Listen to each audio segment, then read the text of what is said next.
when Mama died, they found me in her closet, sitting there like a child, waiting for her to return, breathing in the smell of her perfume.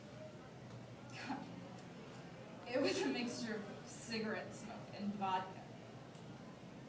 But as long as I was there, she felt it. I should have saved some of her clothes instead of bundling them off to Goodwill like she died twice. She was an alcoholic. It took her 5 years to finally kill herself. My daddy raised me. He's had custody of me since I was 8. I bought that little house over on Morningside Drive with the money I inherited from Mama when she died. Not much, but I think she would have liked it. You know, she got sober for almost a year when I was 14, but she couldn't take it one day at a time.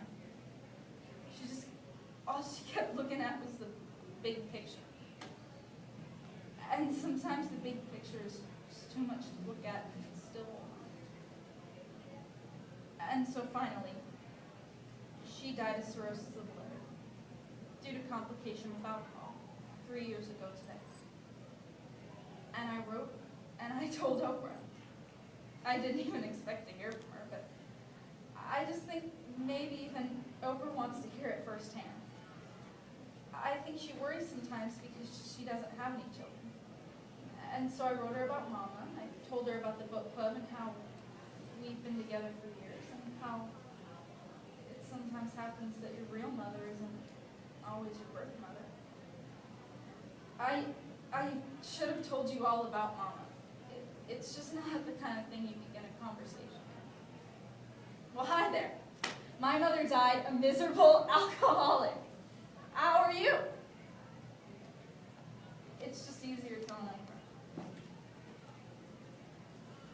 So fast forward to the summer between junior and senior year of high school. Now Nikki's father, the local pastor and pillar of the community, realizes his only son has never had a girlfriend.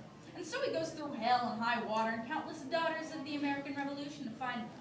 We endure no less than 6 ice cream socials of which only chocolate and vanilla are served because, and I quote, strawberries for whores.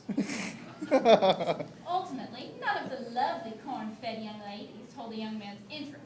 So Pastor Daldry invites Nikki to go to one of these meetings they hold at church. Now in these meetings, men go in doubting their manhood and emerge as good Christians. And Pastor Daldry says that it's just to observe, kind of like take her gay son to work day. So naturally, poor Nikki starts to panic, so I offer to be his girlfriend. This is one night we stay out real late.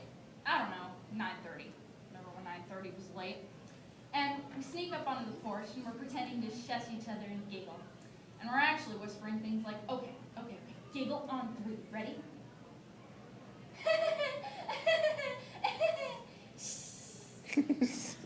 So we hear someone come up to the door, so just as we rehearsed, we start rubbing noses.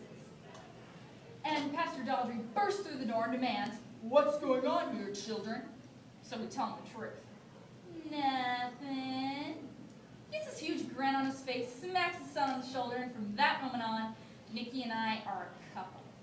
Parents were so happy. They set the date, and they bought the rings. Next thing you know, it's, I do, you may now kiss the bride, everybody do the electric slide. And we were hitched. And that's the story of how I married your boyfriend. You can guess who they sent us on our honeymoon? Colonial Williamsburg. Don't ask me why. So that night, I'm sitting on the bed and I'm watching gymnastics on cable. And Nick comes in after spending a good year in the bathroom and demands to know if we should, well, it's our wedding night. So I just respond, yeah, I'm watching this. And he says, we really should. So I just come right out and say it. Nick, we're gay. Thank you.